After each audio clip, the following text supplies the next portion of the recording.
کہ وہ کہیں گے کہ تمہاری وجہ سے ہم اس عذاب الہی میں گرفتار ہو گئے، نہ تم ہماری پوجا کرتے نہ ہم اس عذاب الہی کے گرفتار بنتے، نہ اس کے ہم حقدار بنتے۔ اب شیطان سے کہیں گے کہ ہم تمہاری وجہ سے اس عذاب میں گرفتار ہوئے۔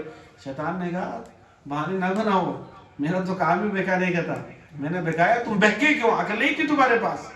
تو یہ کہہ کے رخصت ہو جائے گا وہاں سے۔ بہرحال تو عرض کر رہا تھا کہ رب تعالیٰ کی بارگاہ میں، آسمان و زمین کی تخلیق میں اللہ کا کوئی شریک نہیں ہے، اور تم کہتے ہو کہ ہمیں عذاب الہی سے وہ معبودان باطل بچا لیں گے۔ کیسے بچا لیں گے؟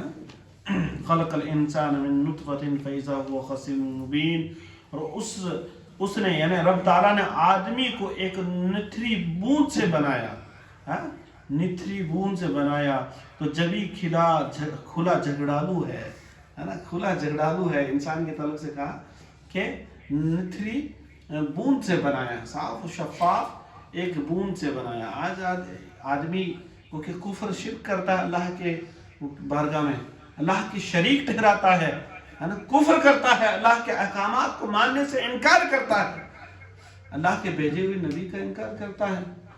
ارے یہ اصل میں آیت کریمہ کیوں نازل ہوئی؟ اس جو آیت کریمہ نے تلاوت کی نا کہ اللہ نے آدمی کو ایک نتھری بوند سے بنایا، اصل میں کیا وہ ابی بن خلف جو تھا نا، وہ منافقین، رئیس المنافقین، منافقوں کا سردار، وہ کیا کہ ایک ہڈی لے کے آیا، انسان کی ہڈی لے کے آیا حضور پاک صلی اللہ علیہ وسلم کی بارگاہ میں۔ کیا جناب آپ یہ فرماتے ہیں کہ یہ اس ہڈی کو رب تعالیٰ زندہ فرما دے گا؟ کیا آپ کا عقیدہ یہ ہے کہ اللہ اس ہڈی میں جان ڈال دے گا؟ تو حضور پاک صلی اللہ علیہ وسلم، ظاہر سی بات ہے حضور پاک صلی اللہ علیہ وسلم کا جواب رب تعالیٰ عطا فرماتا ہے اپنے حبیب کو، رب تعالیٰ وہ کہ جواب عطا فرماتا ہے اس کا، اور کہا کہ تو کہتا ہے اس ہڈی میں جان ڈالے گا؟ ارے ہڈی تو کوئی حیثیت رکھتی ہے، یہ وہ چیز ہے جس کو رب تعالیٰ نے پیدا فرمایا ہے۔ اللہ تعالیٰ نے اس کو تخلیق فرمایا اور پھر اس کو موت عطا فرمائی، یہ مر گیا، مرنے کے بعد صرف بوسے کا ہڈی بچ گئی ہے۔ اب اس کی ہڈی مرنے کے بعد گوشت گل گیا ہے، گوشت ختم ہو گیا، مٹی میں مل گیا ہے، اس کا پورا حسن و جمال۔ اب صرف یہ ہڈی تو کچھ عضو ہے، کچھ نہ کچھ حیثیت رکھتی ہے۔ رب تعالیٰ نے انسان کو اس بوند سے بنایا جس کی کوئی حیثیت نہیں ہے۔ میری یعنی رب تعالیٰ کی ذات وہ ذات ہے جو باپ کے پیٹ میں نطفہ پیدا فرماتا ہے، ماں کے پیٹ میں نطفے کی پرورش فرماتا ہے، اور مختلف حالات اس میں گزرتے رہتے ہیں، یہاں تک کہ 9 مہینے کے بعد ہنستا کھیلتا ایک بچہ وہ کہ والدین کے ہاتھ میں ہوتا ہے۔ ایک انسان 9 مہینے کے بعد اس دنیا میں سانس لیتا ہے۔ کیا کوئی تصور کر سکتا ہے کہ بغیر کھڑکی کا، بغیر کسی طریقے سے کوئی آکسیجن فراہم کی ہوئے، کوئی ہوا کا کوئی راستہ ہوئے بغیر، ایسے کمرے میں ہم زندگی کسی کو بند کر دیں تو وہ کیا 1 گھنٹے سے بھی زیادہ زندہ رہے گا؟ ہرگز نہیں۔ لیکن ماں کے پیٹ میں بچہ کتنا عرصہ زندہ رہتا ہے؟ کتنا عرصہ رہتا ہے؟ 9 ماہ رہتا ہے۔ کیا آپ تصور کر سکتے ہیں؟ کوئی تصور نہیں کر سکتا ہے، لیکن اس جان کو زندگی عطا فرمانے والا رب تعالیٰ ہے۔ 9 ماہ تک رب تعالیٰ پرورش فرماتا ہے نا۔ پھر دنیا میں جب انسان آتا ہے، لڑک پن سے لے کے کڑک پن تک، اور کڑک پن سے لے کر مرنے تک، ہے نا، مرنے تک رب تعالیٰ اس کو زندگی عطا فرماتا ہے، اس میں زندگی رب تعالیٰ عطا فرماتا۔ اب تو کہتا ہے اس ہڈی کو زندہ فرمائے گا رب تعالیٰ؟ رب تعالیٰ کیا اس ہڈی میں جان ڈالے گا؟ یہ تو اور آسان ہے، اس سے زیادہ یہ آسان کام ہے کہ پہلی دفعہ کسی چیز کو پیدا فرمایا جائے۔ سمجھا؟ دوسری آیت کریمہ کا میں نے مفہوم عرض کر دیا ہے۔ فرمایا کہ تو جبھی کھلا جھگڑالو ہے۔ دیکھیے اس میں ایک عرض کروں کہ سائنٹسٹ آج بھی کہتے ہیں کہ ایک بوند میں ہزاروں کی تعداد میں یہ کیٹانو ہوتے ہیں انسان کے، ٹھیک ہے نا، نطفہ میں ایک بوند میں، تو وہ دوڑ ریس لگتی ہے ان کی، وہ دوڑ لگاتے ہیں، جو سب سے پہلے جا کے ماں کے رحم میں چلا جاتا ہے وہی انسان وہ کہ بڑا پھر 9 مہینے کے بعد میں پیدا ہوتا ہے اس طرح سے، اور باقی جتنے بھی کیٹانو وہ سب ختم ہو جاتے ہیں۔ لیکن تو کیا کرنا، جھگڑالو ہے وہ رہس لگتی ہے ان کی ماں، ہے نا۔ بہرحال اللہ تعالیٰ کی کیا کیا نشانیاں ہیں، ان پہ اگر غور کیا جائے، چاہے کسی میدان میں آپ قرآن پر ریسرچ کر لیں، ڈاکٹری کے میدان میں کر لیں، ہے نا، جس میدان میں چاہیں، ہے نا، قرآن پر ریسرچ کر لیں، آپ وہ کہ قدرت کی نشانیاں ہی ملاحظہ کریں گے۔ میرے حال وَالْأَنْعَامَ خَلَقَهَا، کیونکہ وقت بہت اجلا ہے اور میں نے بات بہت زیادہ لمبی کر دی ہے۔ وَالْأَنْعَامَ خَلَقَهَا لَكُمْ فِيهَا دِفْءٌ وَمَنَافِعُ مِنْهَا تَأْكُلُونَ، اور چوپائے پیدا کیے۔ اللہ تعالیٰ کی ذات وہ ذات ہے جس نے چوپائے پیدا کیے، ان میں تمہارے لیے گرم لباس اور منفعتیں ہیں۔ منفعتیں کیا ہے بھائی؟ تم دودھ پیتے ہو ان سے، ان کی نسل سے تم دولت بڑھاتے ہو، ان کا دودھ پیتے ہو، ان کے اون حاصل کر کے وہ گرم کپڑے پہنتے ہو، ہے نا، تو ان سے گرم لباس اور منفعتیں ہیں، تمہیں فائدہ منافع دیتی ہیں چوپائے، بکری بھیڑ وغیرہ، وَمِنْهَا تَأْكُلُونَ، اور ان میں سے کھاتے ہو۔ اب بہت سارے لوگ کہتے ہیں کہ صاحب تم جانور کو مار دیتے ہو، مار کر ان کا گوشت کھا جاتے ہو وغیرہ وغیرہ۔ یاد رکھیں کہ میں اس پہ لمبی گفتگو کرنے کے بجائے عرض کروں کہ اسلام نے جو قانون انسانیت کو عطا فرمایا نا، وہ لاجواب قانون ہے نا۔ آپ دیکھیں حضور پاک صلی اللہ علیہ وسلم ایک طرف سے گزر رہے تھے، حدیث میں ترمذی شریف کی حدیث میں ہے غالباً کہ حضور پاک صلی اللہ علیہ وسلم گزر رہے تھے، ایک اونٹ کا پیٹ اس کی پیٹھ سے چپک گیا تھا۔ حضور پاک صلی اللہ علیہ وسلم نے کہا کہ اس پہ ظلم نہ کرو، ہے نا، اس کو پورا پیٹ بھر کر کھلایا کرو، اور اس کی طاقت سے زیادہ اس پر بوجھ نہ ڈالا کرو، ہاں۔ مختلف حدیث آپ کو مل جائے گی، میں عرض کروں اس پر۔ بخاری شریف کی روایت میں ہے کہ ایک بلی ایک گھر میں آتی تھی اور روزانہ اس گھر میں دودھ دار یا جو بھی کھانے کی چیز ہوتی وہ نقصان کر جایا کرتی تھی۔ ایک روز وہ اس گھر کی مالکن جو تھی، اس گھر میں جو گارجن عورت تھی، اس کے ہاتھ وہ بلی لگ گئی، اس نے اس کو اس کے گلے میں پٹا ڈالا اور اس کو باندھ دیا اور اس کو بھوکا پیاسا رکھا اس حال میں کہ وہ مر گئی۔ اللہ کے نبی نے فرمایا جب قیامت قائم ہوگی تو اس کو جہنم میں بھیجا جائے گا، وہ جہنمی عورت ہے نا۔ اسی طریقے سے کہا جاتا ہے کہ ایک کتا مر رہا تھا پیاس، زمین گیلی مٹی میں گیلا پن کا اثر تھا، اس کو چاٹ رہا تھا، کتا مرنے ہی والا تھا۔ تو ایک روایت میں آتا ہے کہ ایک آدمی گزرا، اور ایک روایت میں آتا ہے ایک بد کردار عورت وہاں سے گزری جس کے پاس کوئی نیک عمل نہیں تھے۔ یہ حضور علیہ السلام کے زمانے سے پہلے کے زمانے کی بات ہے نا۔ تو حضور پاک صلی اللہ علیہ وسلم فرماتے ہیں وہ گزر رہی تھی تو اس کو رحم آ گیا کتے پہ کہ اللہ کی مخلوق ہے، مر جائے گی، ہے نا، یہ اللہ کی مخلوق ہے، مر جائے گی۔ تو اس نے اپنا موزہ نکالا پاؤں سے اور اس کو اپنے دوپٹے کے ذریعے باندھا اور کنویں میں ڈالا، پانی نکالا اور اس کتے کو پانی پلایا۔ تو حضور پاک صلی اللہ علیہ وسلم فرمایا کہ اللہ کے مخلوق پر رحم کرنے کی وجہ سے اللہ تعالیٰ اس پر رحم فرمائے۔ تو یہ اللہ کی مخلوق ہے۔ بعض لوگ تو اس قدر ان جانوروں پر ظلم کرتے ہیں کہ انشاءاللہ میں آگے بھی ذکر کروں گا۔ تو یہ تو اس تعلق سے پہلی آیت ہے۔ اس کے بعد 3 آیتیں اور ہیں اس رکوع کی، تو پہلے ان کا ترجمہ کر دیتے ہیں، انشاءاللہ اس پہ گفتگو کرتے ہیں۔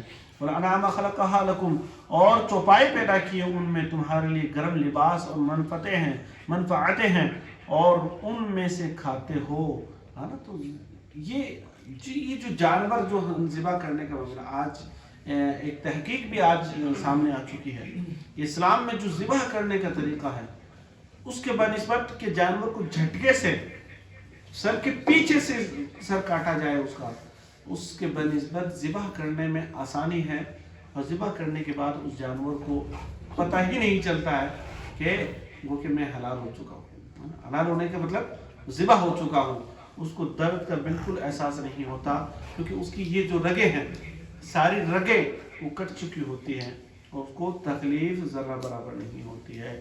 تو سائنٹیفکلی اگر آپ سوچیں، بھئی جانور کو اگر کھایا نہیں جائے گا، اس کو اگر کھاج نہ بنایا جائے، ہے نا، مثال کے طور پہ، تو اب بکرے کا کیا ہوگا؟ بکرا